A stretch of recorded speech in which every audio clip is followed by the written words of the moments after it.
Johns Hopkins.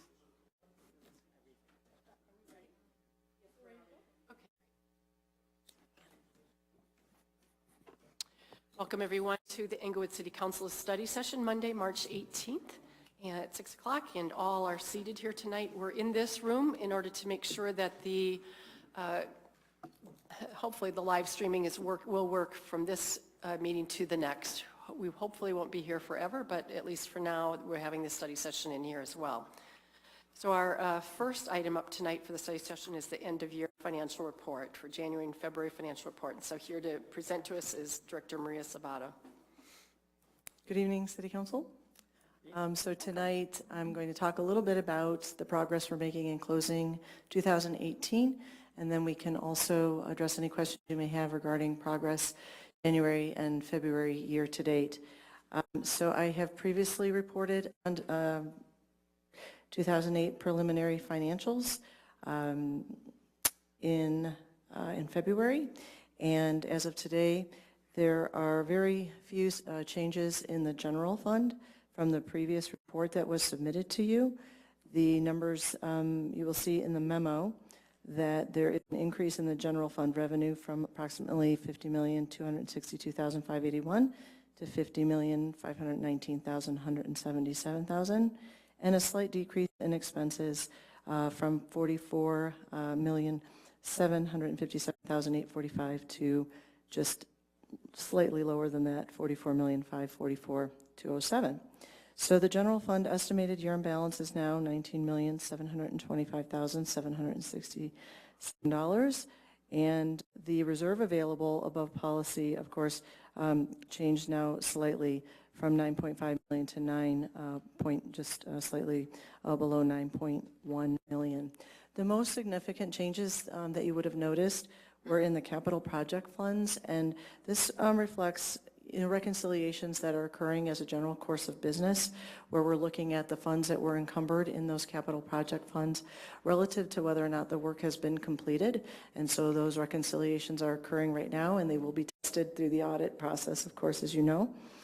So the numbers that are reflected in those estimated year-end balances reflect any changes that have been made since the time I reported in February to this date.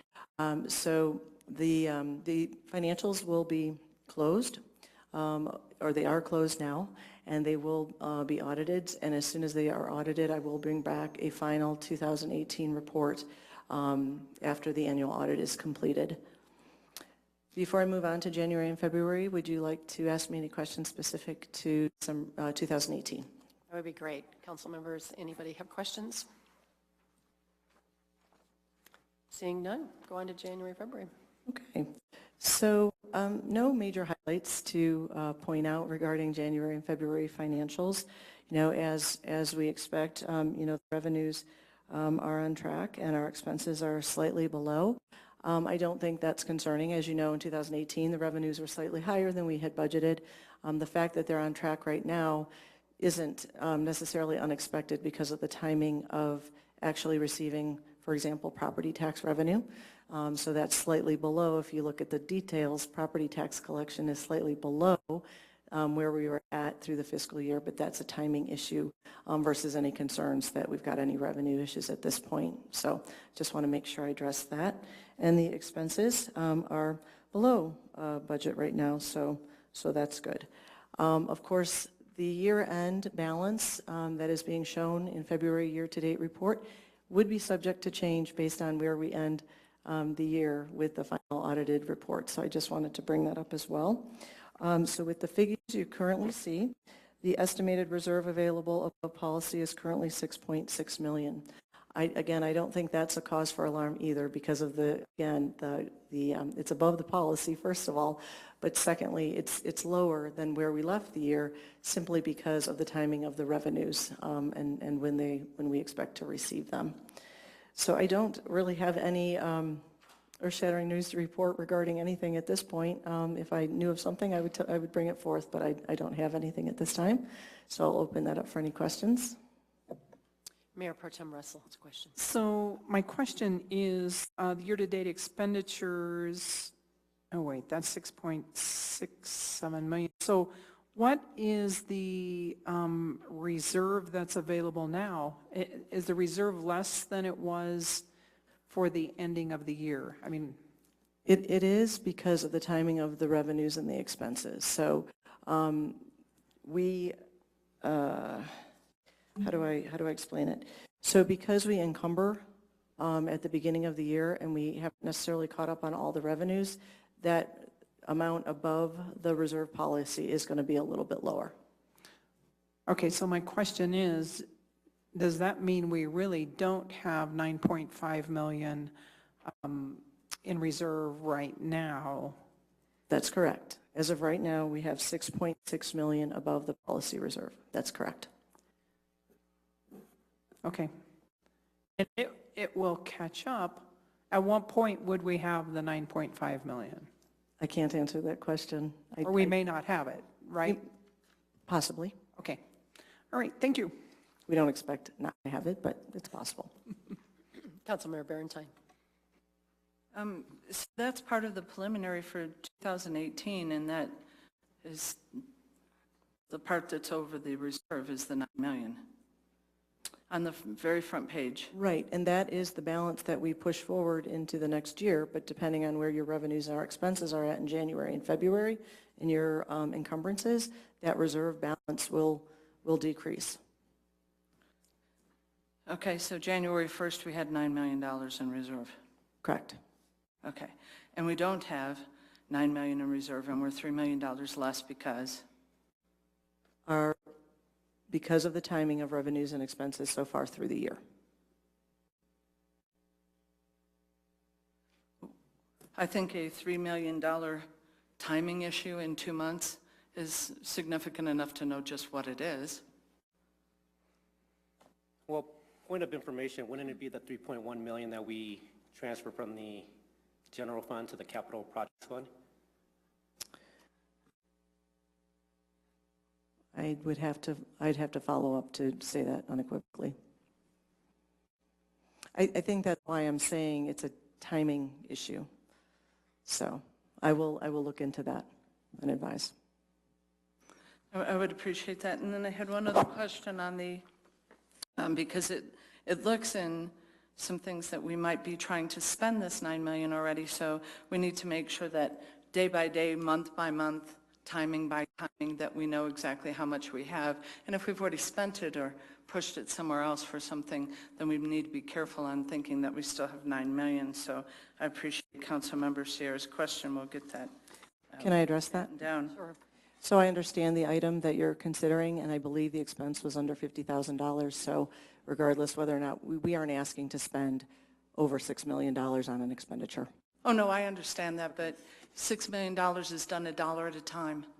And so I'm talking about the attitude of spending something when you think you've got 9 million, and there's a different attitude when you have 6 million, and there's a different attitude when you have 100,000. So I just want to make sure that we're clear on that so that we're constantly keeping track of anything that we've spent so that we don't always think we have 9 million.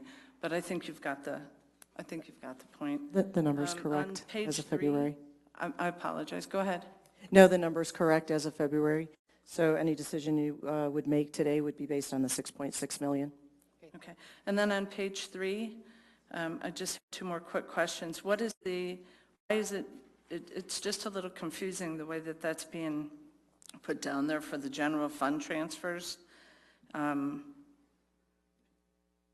So the one for the public improvement fund came from the general fund, the 120,000. So if you could transfer it in from the public, transferred in from.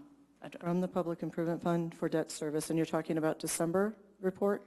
Yeah, page 3 on there. Mm-hmm. So As a we point of clarification for everyone, there are 2 page number 3, so we're looking at the second page number 3. Oh, I apologize for that. I believe, let's make sure, because the first General set- fund transfers, page 3, it's at the bottom, 2018 year-to-date, net transfers out. I believe she was on the right So it's number. the first page 3? Yeah. Okay. So what is your question? I'm sorry? If you could clarify those 2 statements. So at the end of the year, transfers can be made out in to the general fund from the public improvement fund to support debt service, and that transfer of $120,000 was made. And then transfers do go in and out of the public fund, and the $500,000 transferred out to the public improvement fund for capital projects. I believe that both of those transfers were included in the budget for 2018. I would be happy to check that for you, but those would be transfers that were processed as part of the budget or were brought forth to the council as part of the budgeting process in 2018, similar to how the transfers that Councilmember Sierra was just talking about, the $3.1 million was determined by the council to transfer again out of those funds. This is the same thing, but I could find that out for you. I don't know because I wasn't here during the 2018 budgeting process, but I'd be happy to check that if you'd like. Okay, and then just last question's pretty quick on page 5, the sales and use tax analysis. It would make it look as if, and I'm not sure if I'm reading the graph correctly, but it would make it look as if on December 18, that since that was a negative number in 2018, that there's a, if I'm reading the right date there, it's kind of tiny, that the cumulative up to $7 million is a $8 million difference for that particular month. I mean, it's just an example so that I can try and read the graph properly because it's rather confusing. This is a difficult chart for me to even interpret, quite frankly, but what, are you looking at the bar that? If you look at the very last number, where it says cumulative sales, and for December 18th, it's got a negative, or something, not 18th, 18, it's got a negative number on it. And then the cumulative box on top is up at $7 million positive. So is that an $8 million swing? No, it's not. Excuse me, just a second. I think one of council members is trying to figure out exactly where we are. Go ahead, Councilmember. Thank you, Mayor. I just wanted to clarify, Councilmember Barentine just referred to cumulative sales, but there's no reference to cumulative sales. And so I just want to make sure we're talking about cumulative, the scale? Is that what we're talking about? The Or printing sales? is rather small. I apologize if I misspoke. Talking about sales? Oh my. It says the cumulative scale. Okay. So that's a cumulative scale of changes in revenue, Okay. okay? Okay. But that's cumulative. That's not for the month of December. And then you had mentioned the month of December. It shows like the negative bar going down. The negative bar is actually referring to the actual sales and use tax collected in December of 2018 versus 2017. And there is a taxpayer that is no longer in the city of Englewood, and that's why it's reflected. It was a decrease in the month of December, but the cumulative scale is actually a positive increase in sales and use tax. I'm sorry. Because it's a cumulative. It's not a loss. Councilmember Wink, are you done with your question? Am or I your point finding that of- correctly? I don't want to interrupt Councilmember Wink. She was given the floor. I think we moved on from it. Oh, think okay. the right I was one. addressing. I didn't know that because I wasn't done asking questions, so. She was answering more. I was actually Go ahead, if answering- you have more, I've got- ask again. Councilmember Wink's question, because she had said, it said cumulative sales. She had thought you had said sale, but it's cumulative scale. So I apologize. And then I went on to answer your question, so I'll stop. Mayor, do I have the floor again? Please. Thank you very much.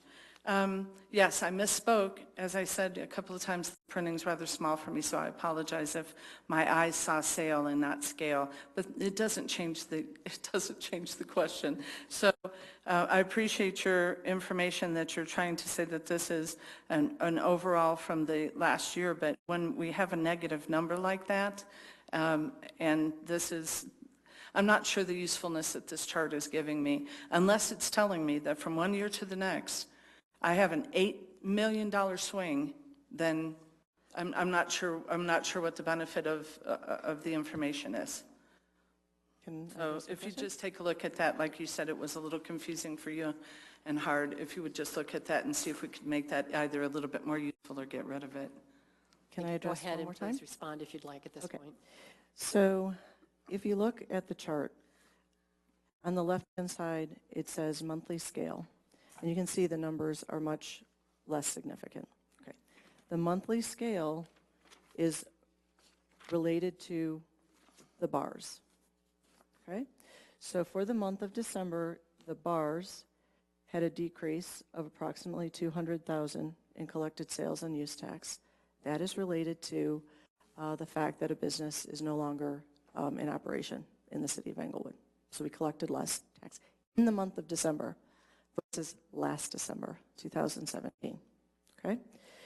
The right hand, or the line chart with the box that is not filled in actually is measured by the cumulative scale that's over on the right. The cumulative scale is positive. It's not demonstrating a negative or a difference between previous year. It actually is the cumulative growth of sales and use tax. So hopefully that helps. Thank you. And, you know, we are looking at all of the charts. I didn't include any of the new ones because we were including 3 months of it, or we were including year end plus 2 months. It was a lot of information. We're still evaluating this chart and whether or not we would separate it. And I recognize it's very small. I mean, and I guess I could ask that question, is it necessary to go back all the way to 2015? You know, I'm thinking that perhaps a couple of years might be better information. We could make the graph bigger. So I will bring some suggestions forth to clarify this. Okay, great. Councilmember Quest has a question. Thank you, Mayor.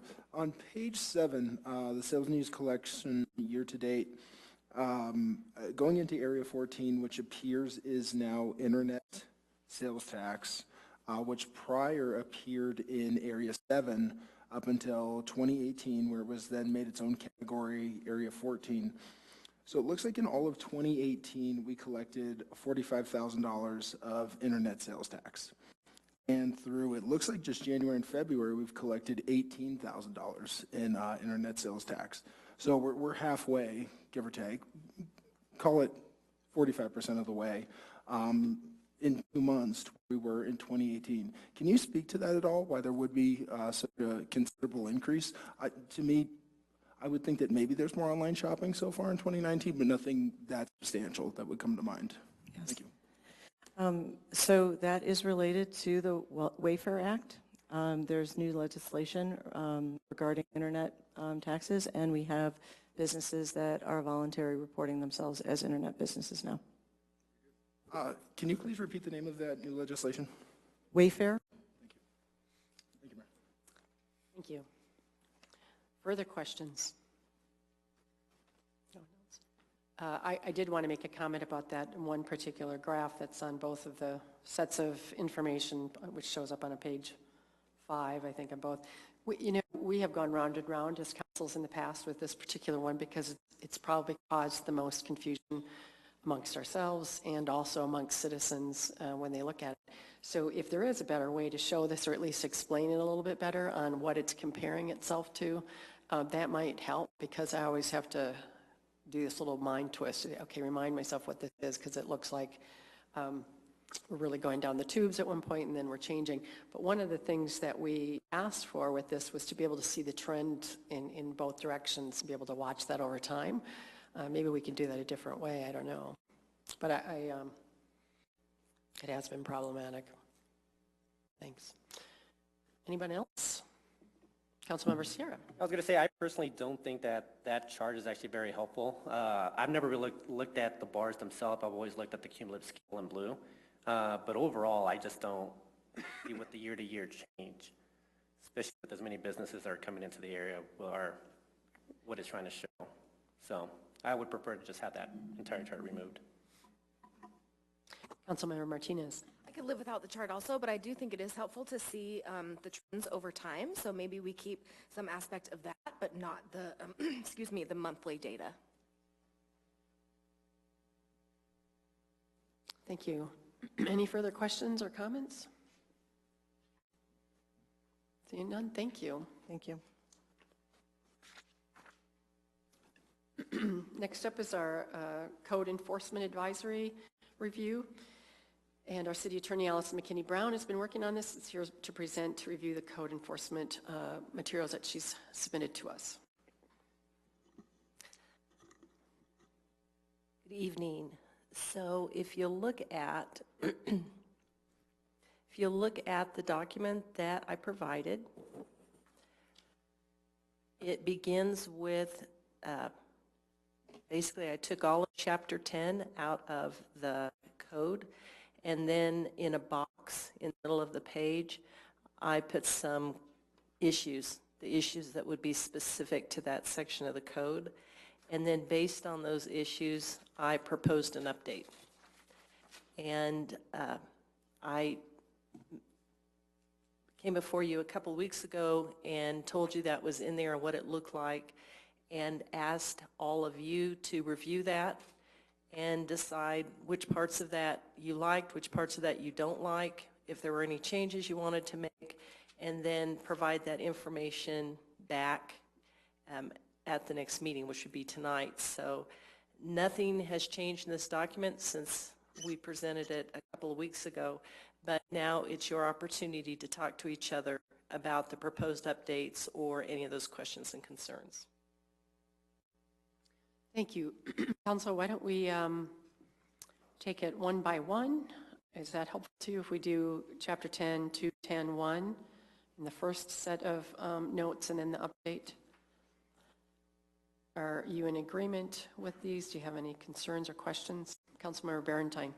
I just prefer to go through it section by section. We got 1, 2, 3, 4, 5, 6, 7. I don't think that would be too difficult, and I have some kind of question on all of them. That's what I'm doing, so great. Anybody else want to weigh in on that? Councilmember Martinez? Going section by section works for me too. Any naysayers here? Okay, let's keep going then. Councilmember Barentine, do you have some things you want to start out with on this one then? The first one? On the first one, just kind of a question for the city attorney. When I go on the Muni Code from the link from the Inglewood City's website, the Code Enforcement Advisory Committee is established as a department advisory committee focused on the activities and services of code enforcement and regulatory processes. Is that not an accurate depiction of what our code is, what's on the Muni Code? City attorney? Yes, our code is stated in the municipal code. Okay. On the sheet that you gave us, it says neighborhood services. That is not what it says on the link when people go on it. I can't tell you what's in the link or not in the link. I haven't looked that up. I pulled this directly out of our code. Okay, that's where we put that link on there so that people can have information on what our municipal code is. I'm not trying to argue with anybody. I'm just asking why it's different.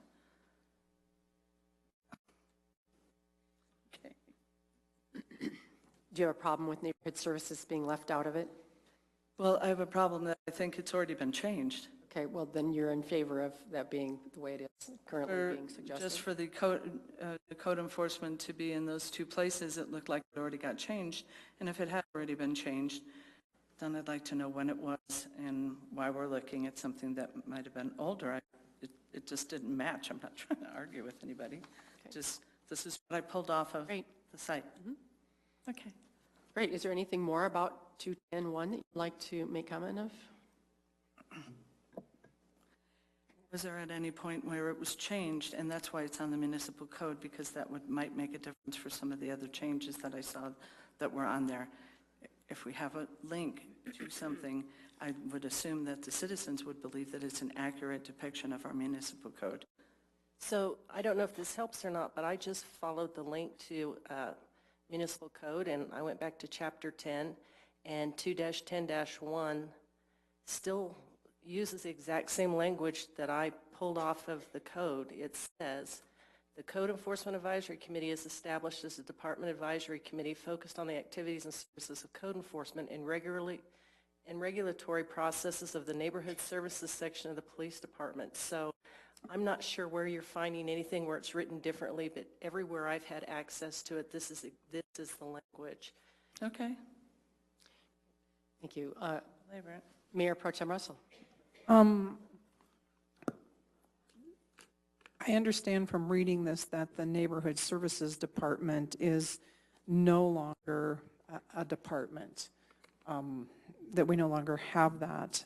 I am wondering if just simplifying it, the Code Enforcement Advisory Committee is established as a department advisory committee focused on the activities and services of code enforcement and regulatory processes of the code enforcement department of the police department, or of the code enforcement section of the police department.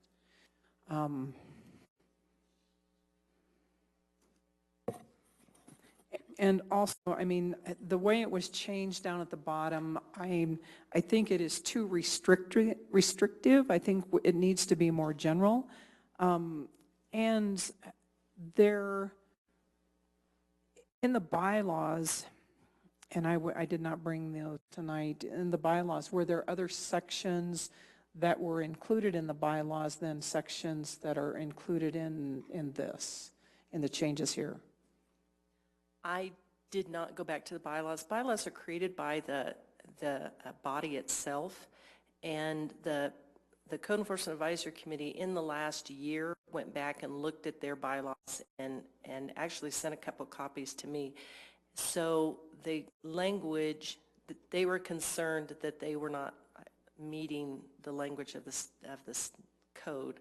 So they incorporated several provisions out of the code into the bylaws, but the bylaws will be modified depending upon what the code language is that's adopted by the governing body. So I didn't even worry about that. Okay, thank you. Councilmember Sierra.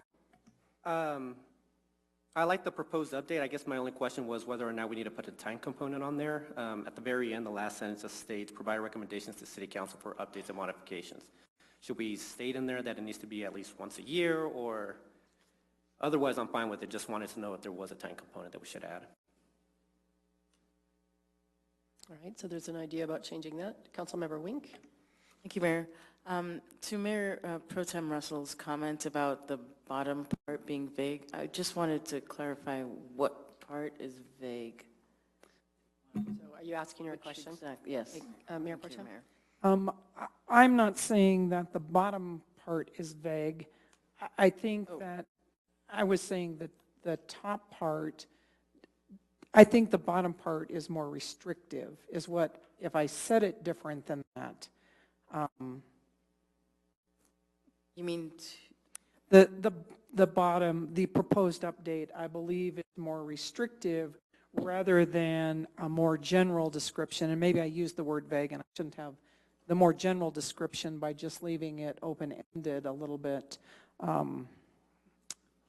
as, you know, just eliminating neighborhood services from it because we don't have that anymore. Thank you. Anything further, Ms.? No. Councilmember Wink? Okay, Councilmember Martinez. Thank you. I really like the proposed update. I think it is a lot more specific, which I think will help this group a lot. Talking about the specifics, Charter 15 code pieces that they will be focusing on, and provide recommendations to the City Council for updates and modifications to those regulatory processes. I like that. I think it's clear. Councilmember Valentine. I actually think that this is somewhat in conflict with the powers and duties that they have, and I don't think we need to keep being repetitive about what the power and duties are. For the purpose, I thought simply stating mostly what they do is Title 15, but they do have, or Chapter 15, and they have some others, but to continually just repeat it, because it's repeated under their powers and duties, I don't think it's necessary. And I don't think that the committee, this committee or any other committee, has ever gone outside of that purview. So I don't think it's necessary to be repetitive with it. Thank you. Any further comments? I have some. I really appreciate the way that you did this, City Attorney McKenney Brown. The notes were really helpful. They were in the past when we looked at it to figure out what is it that's problematic. I did talk to a few people who were on this committee a while back, and one of the things, I only talked to two people, said was that they often didn't know exactly what was being expected of them, and over-communicating it would be better than under-communicating. And so I think if this is repetitive, I'd rather have repetitive consistency than not at all. I also think that this clarifies the purpose, which I think has gotten out of whack a little bit, and is one of the reasons why we're here, is we have maybe competing purposes for this group and competing ways of knowing what they think is their purpose, and that's where I want to really help out. So I like this. I think it's really clear. So Councilmember Barentine, and then I'll move on to the next one. Could you let me know where you think that they went out of whack from Title 15, either in the past or currently, where you think they went astray, into what other areas? I do believe that some people saw this as the authority to deal with administrative services, so there was a bit of an interference that some may have seen there. Even other constituents telling me they thought that staff were being interfered with. I think that's a little bit clearer now where the direction comes from, either publicly or privately, and claims have been made, so this can be really clear that no, that isn't what's allowed, and that's not what we expect, and then it's really clear. I also think that the focus on the activities and services of code enforcement is incredibly vague, and having that have some clarity is also really helpful. I think that might be in conflict, though, with what you're saying. What I guess what I'm asking is where in the title, per se, that they ever went out, and what you might be talking about is further on down the line where actually they are expected to provide guidance and direction to the code enforcement. Establish enforcement priorities for city staff to follow to assure protection of the community utilizing resources provided. I've argued that we put them on hiatus for doing exactly what they were required to do. What I asked was, in this section here, they're specifically saying the code, and in the proposed update later, it gives all of these, all of Title 15, and then says that they can go outside the purview at the request of the city manager or the city council. That's why I think that it's just repetitive here and maybe beating a bit of a horse that looks punitive there. And I would have to agree with the Mayor Pro Tem that it really isn't necessary in the purpose portion of there to kind of go into that kind of detail. That's all I'm saying. But I appreciate your answering my question. Thank you. Mm-hmm. Yeah. All right, so going on to, how many are wanting, so one of the ways we can go forward with this is to say, do we have a consensus to bring this language forward at a regular meeting for this? Do you want to take those one by one too, to say, yeah, let's do that with this one, and then on another one you may have an amendment? Do we have some sort of consensus on this one? Could I ask a clarifying question first? Yes. Do we have any intention of bringing our suggestions to that committee for their input, or are we going to bypass them altogether? That's something we also should talk about, but in order to get there, we have to figure out what we're going to bring forward. I would like to have that discussion first so that we know that we are doing this with the understanding that we're going to give it to a volunteer committee to at least give their feedback back to us prior to us doing any kind of action or having a formal meeting about it. Personally, I would prefer to make it clear what it is we're wanting and then give it to them and let them give us some feedback. Otherwise, we're going to be going round and round, and this is not going to go, not going to get finished up very quickly. I think it'd be better to give them something to work on, to see, and then give us some feedback. Okay. Councilmember Martinez? I would agree. I would like council to get together and form some consensus on each of these, and then get feedback from the committee. Councilmember Wink? I do agree, Mayor, that coming to the committee with an already formed this sort of suggestion as a large body of the documentation to that group will be most beneficial in them responding and giving us all of their suggestions. Otherwise, the process is flawed. So I agree with you. Mayor Pro Tem? So if that's the direction that we're going, then these changes we would talk about and come up with consensus, and then never vote on the changes before we send it to the committee to have input on it. Is that a fair assessment, or are we going to vote on the changes and then send it to the committee? Well, tonight we won't be voting on it for one, but we would be figuring out what we're going to do. So why don't we do this first? Can we get through this and decide what it is we're going to say is what we all agree with? And then decide next, how do we want to proceed from there? Do we want it to come to a regular meeting where we vote and decide this is it? Well, then it becomes a done deal, obvious. So then the other option would be we need to take it back to them if that's what we've decided to do. But I'd rather have that conversation after we've decided. We're the ones who put this work in front of us. We've asked them to hold off. We got to do our job. Councilmember Barentine, is there something new with this? Just a clarification for Mayor Pro Tem's point. If it's going to appear to the committee that we're just going to decide and be closed-minded about it, that's all I'm asking, is whether there's going to be still room for discussion in the way it keeps getting put out there. This is a volunteer committee of people that we appointed, so I would like to know that if they had some suggestions or some concerns, feedback, that we would be open-minded enough to listen to them, because we haven't heard them about any of this issue yet. Councilmember Wink, and then we're going to move on. Precisely because this is a voluntary committee, one of our, I think, 21 boards and commissions, which are voluntary groups, which operate based on the guidelines that council presents. I think this plan makes a lot of sense. They are looking to work with us in concert with what council is doing so that they can support our work on council. So I think this falls perfectly in line. All right, let's continue on. Let's get a consensus on whether we like the proposed update. That would be the first one, and then we'll move to the next one. Are there any naysayers that want to see this changed on 210.2? Is the question, do we want to change it from what the suggested change is, or I'm sorry. do we not want to change it? 210.1, sorry. Yes. Which one? The question is whether we're going to leave it the way the change was given. Okay. So, I'm a naysayer. I want to leave it more like it was at the beginning. Okay. I would agree. Okay. I think Anyone it's else? too repetitive. It makes it more confusing. Okay.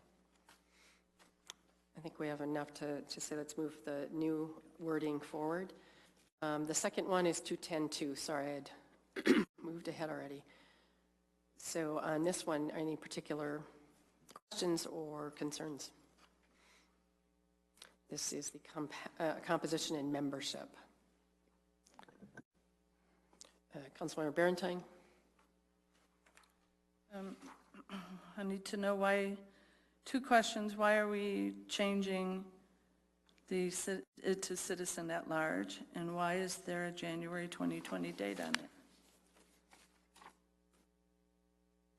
it? City Attorney, could you answer the 2020 on that? Yes, because you've already got members appointed to that committee at this time, and if you're going to make changes to any element of the committee, I just thought that it should start at the beginning of the next year. So I put in January 1, 2020 for that purpose. The other major change that I made was the one about only one member of City Council shall serve as a council liaison, and I think that really requires a little bit of discussion from you. I prefer seeing one liaison because it makes the open meetings issue less cumbersome. But that may not be what works in your best interest, so of all the changes, I really think that that's the greatest change. That was not my question was not about the council member. It was who shall be citizens at large? One of the questions that I've received from council at several of the last public meetings is what do we do about people who've been appointed and then they move outside of the city? So I was looking for language to make it clear that members of voluntary boards associated with the city of Inglewood and under the direction of the Inglewood City Council would be citizens of the city of Inglewood. So any of the boards or commissions that have citizens at large currently, which is only one other one, you're reading that, you're interpreting that to mean that they are citizens of the city of Inglewood?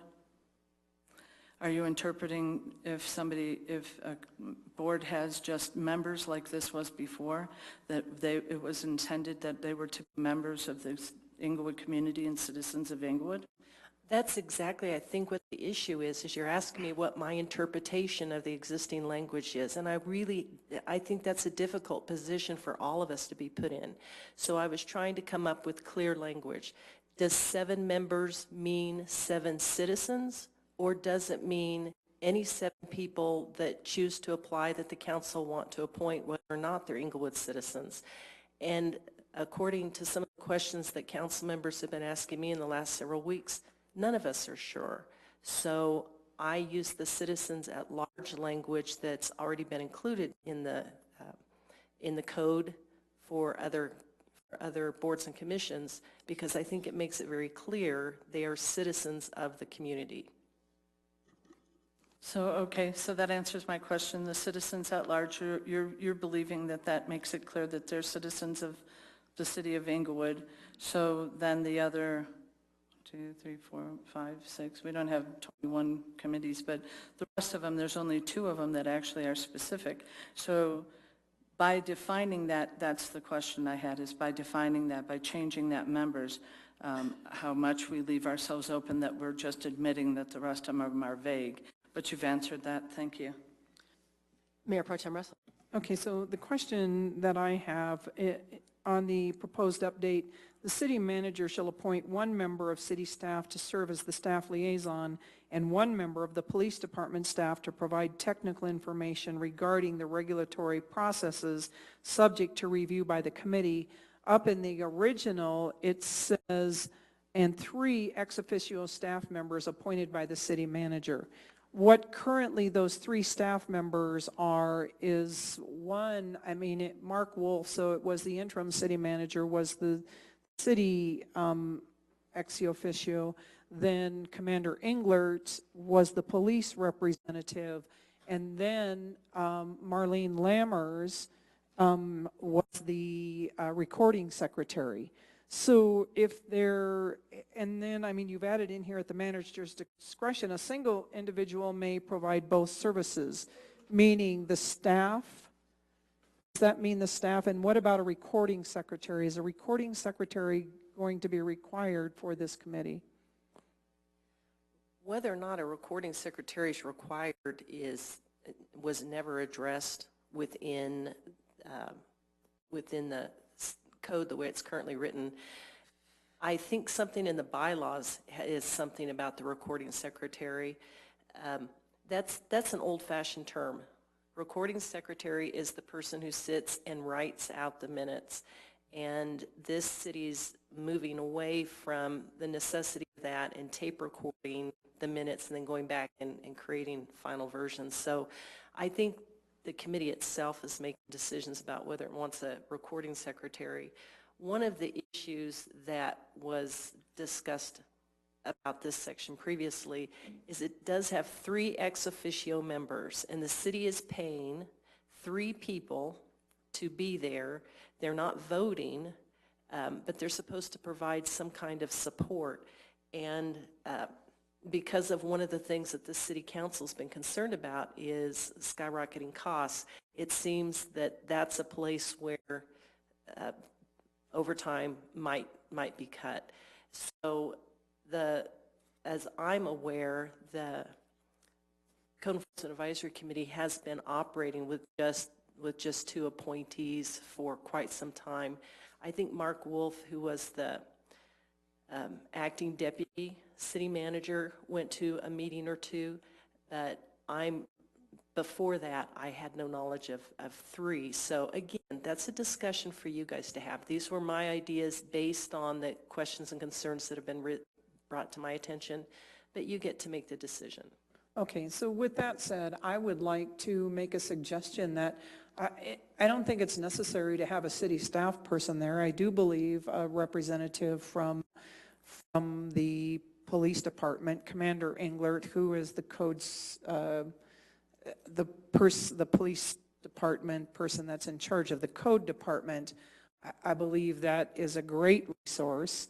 And I believe that that committee probably does need help with the recording piece, whether it has to be someone from the police department or whether, I mean, I'm liaison to 2 or 3 different committees, and there are a few recording secretaries that do most of the committees. So one of those people could do that if that works. But I would, if we're going to put this wording in here, I would like to see that the code enforcement police officer is one of the staff members, and that there is some sort of recording secretary. I would like to see that. Okay. I think it's Councilmember Martinez next. I'm in favor of the language of the proposed update, and I do think it makes sense for this one to not require 2 council liaisons. I think it makes sense to just have one, like most of the rest of our boards and commissions do. So I'm in favor of this proposed update. Councilmember Cuesta. Thank you, Mayor. One of my goals coming out of this is that things are just better understood in terms of what the role and what the scope is, not only for the citizens who are good enough to volunteer in these, but also the staff members. In the city attorney's notes, the second one for this 2-10-2, staff appointed to serve on this committee have never understood their intended purpose. I think that that's true in some cases. And then we still just have this role in the proposed update that there'll be a staff liaison. I still don't think it's defined well, what does this staff liaison do? And I'm not sure if that touches on what Mayor Pro Tem just expressed, but it might have some overlap there. So that is where I still have a lack of clarity. The only other, and I do see the value in the police department being a resource there because the regulations and the code that they're reviewing so directly tie in with that group. If that person could be there, it's described as to provide technical information. I think that that's valuable to still have them there. The only other thing that I could think we propose there is that this group meets and they collect their questions and they say, here's our 10 questions we have out of this meeting, and then they submit those to the whoever that police department representative might be the following day, just so that there might be a little bit more clarity. I'm sure in many cases, these officers representing, or these officers present for these meetings, they don't have the answer on the spot, and they've got to do some homework as it is. So I like the idea of cutting out that staff liaison. The police resource is valuable, and I'm also support cutting it down to 1 council liaison. Thank you. Thank you. Councilmember Sierra, can I just make sure I'm understanding you? You questioned whether there was a staff liaison. It sounds like this says you could combine the 2 in 1, or it could be 2 people. Are you questioning whether we'd want 2 or whether we should try and get it to 1? I see it. Right now, it just says we need a staff liaison in the proposed update. It also states in the notes that staff is unsure on what they do. I still don't know what the staff liaison does in this role here. And maybe it serves as a clerk and recorder or something of that notion. That should be more specified. Okay, I get staff liaison is just too vague for me. Thank you. I think that's helpful. Thank you. No, thank you. Councilmember Barentine. I think it's important that they have somebody who's recording so that there's some accuracy in any group, and it's supposed to be somewhat objective.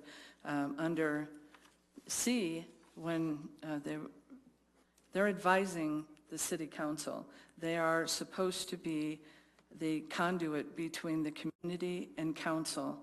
And in the past, when I was the liaison to that board, it was very important that somebody from the police be there, because if you're going to have a group that's going to be discussing establishing enforcement priorities for city staff to follow to ensure protection of the community, utilizing the resources provided, that's what we're charged to do. So it always seemed like it was somewhat of a important to the people that they would be advising priorities for, directing, to be at the table to kind of give some feedback about questions that came out or some of the direction. They didn't seem to be confused about their role before. I'm sorry that they are now, because this thing hasn't changed. But I still think it's very important to have the police presence there. Councilmember Barentine, I just want to, because we have short on time, there's nothing in here that says that we wouldn't have a person there. That you want to make sure that that is the person if it's condensed into 1. The same as, everybody else has commented Okay, on. great. That's exactly Thank what you. I was doing, along with that I think that should be somebody recording there. So somebody who's in a position of authority over code enforcement so that they can give some kind of realistic feedback to a group that's charged with giving them their priorities and giving direction to them. All right, thank you. Councilmember Wink. Thank you, Mayor.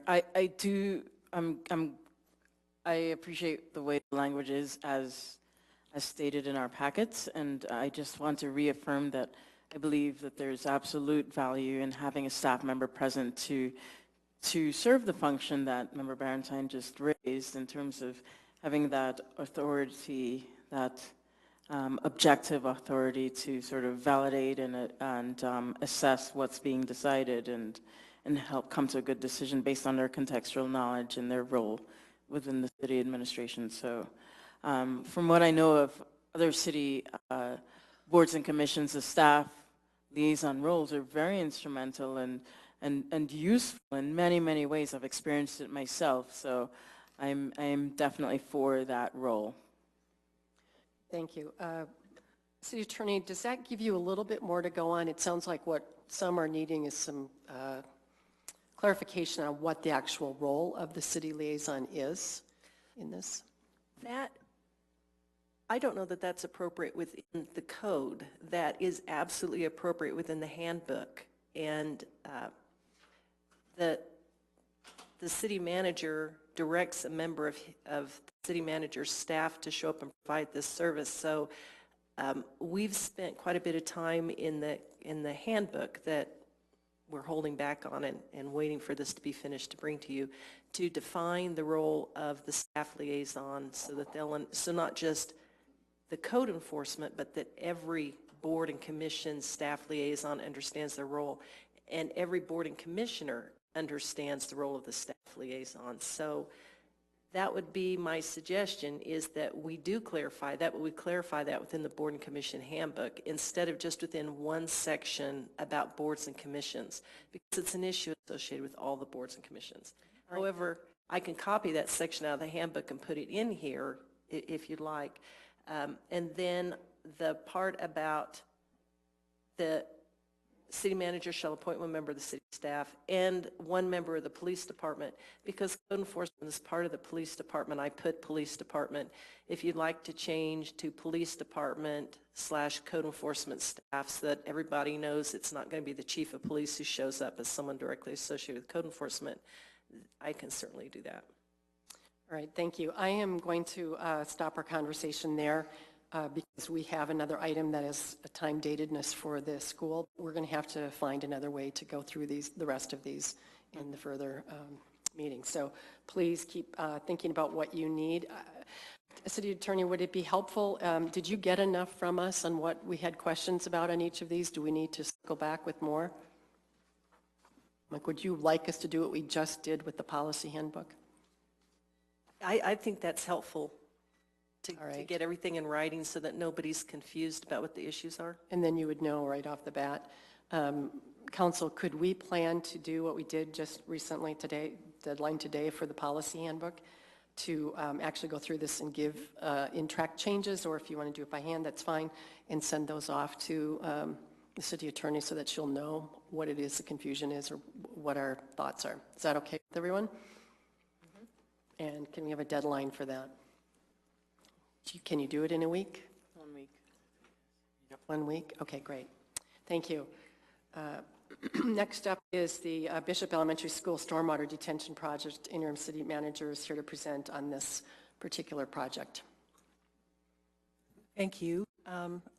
As the council communication made clear, it was a last-minute discussion between the school board and some city officials because part of the plan review raised this issue, and the school asked for a quick discussion to see how we might move forward. Basically, the idea is that instead of, well, let me back up and say, all buildings need to address stormwater issues per code in our jurisdictions. Schools have done that to varying degrees. They had not planned for major stormwater detention as part of this project. And so we came and said, well, what could we do to mitigate or do more for stormwater detention?